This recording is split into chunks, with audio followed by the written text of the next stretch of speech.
The first question I'm going to ask both of you, both Howard Zinn and Noam Chomsky, two people who have traditionally been very wary of the two-party system, have each announced that they will vote for Barack Obama.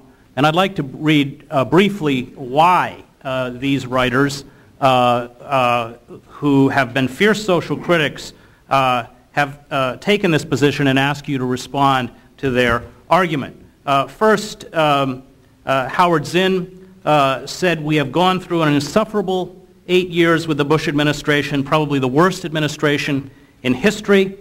In this situation, we are desperate for a change. So even though Obama doesn't represent any fundamental change, he creates an opening for a possibility of change. That is why I am voting for Obama. That is why I suggest to people that they vote for him. But I also suggest that Obama will not be faithful, will not fulfill that potential for change unless he is enveloped by a social movement which is angry enough, powerful enough, insistent enough that he fills his abstract phrases about change with some real content." Noam Chomsky said, talking about Senator McCain and Senator Obama, "To say it doesn't make any difference who wins is to express your contempt for the general population, because it does make a difference. A lot of what they say is correct. The two parties are effectively factions of one party, the business party, but the factions are somewhat different, and over time the differences show up in benefits, working conditions, wages, things that really matter to people." So let's start with you, Mr. Nader. 90 seconds if you could respond to these statements by Mr. Chomsky and Mr. Zinn. Well, first of all, we know that Mr. Chomsky and Mr. Zinn agree far more with the Nader-Gonzalez campaign, but they are demonstrating a tactical vote. The tactical vote for the least worst, namely Obama, should involve a moral imperative to make demands on Obama. So if he wins with a specific mandates, specific series of mandates.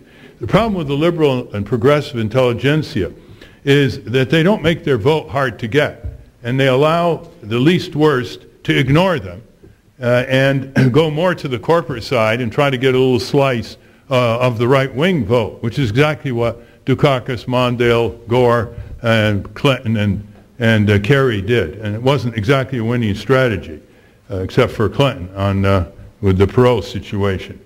So I think, one, there needs to be a demands made on Obama, and people living in slam dunk states that are slam dunk McCain and Obama can cast a vote for their conscience, because that doesn't affect the least worst outcome. And finally, it's not who wins, it's how they win. Are they going to win without worrying about progressive forces? Because progressive forces, I've told them, they can be taken for granted because the McCain alternative is too horrible to contemplate. Mr. Baldwin. Thank you very much, Chris. I think this whole mantra of the wasted vote or the lesser two evils is what has brought us to this place. I'll tell you what a wasted vote is. A wasted vote is to vote for someone that you know in your heart will not be faithful to the principles and the values that you believe in, that you know will betray the things that are core to that which is central to our nation's success, and yet to ignore those central core issues and to vote for someone because they may happen to fit into that lesser of two evils category. A wasted vote in 2008 for my conservative friends out there that are watching tonight, I would counter by saying that a wasted vote in 2008 is a vote for John McCain, because I don't believe that John McCain can any more win this election than Bob Dole could win the election that he fought with Bill Clinton. I really believe that if Christians and evangelicals and conservatives in 2008, if they want to waste a vote, they'll vote for John McCain. I believe if they want to cast a principled vote, a vote for someone that they know in their heart will be faithful to the principles and the values that they profess to believe, I believe that they must cast a vote for Chuck Baldwin and the Constitution Party in 2008. I just believe that this whole wasted vote mentality is something that is not consistent with the principles of our founding fathers Thank you. and our American Republic. Thank you. We will now have a 5-minute discussion, and you're certainly free to ask questions of each other. I think I would begin by asking whether it's realistic, given the climate of our country, to even mount a third-party challenge, given the innumerable obstacles placed in front of candidates by the two-party system. Do you want to begin, Mr. Nader? Oh, of course it is. I mean, look at the Liberty Party in 1840, anti-slavery. Aren't we glad some voters spun off from the Whigs and the Democrats and didn't go least worst and voted for the Liberty Party?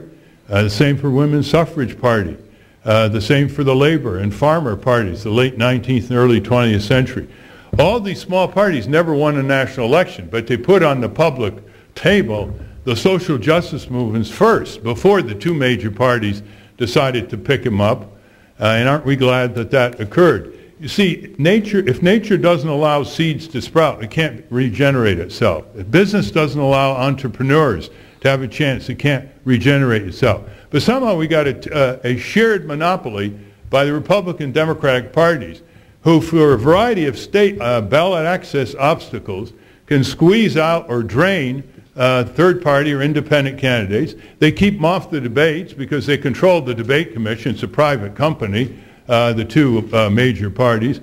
And when that happens, you don't get polled, and if you don't get polled, you don't get any time on the national TV. So it's a catch-22 vicious circle that is a suppression of the First Amendment rights of candidates that are not two-party, major party candidates to engage in the electoral arena.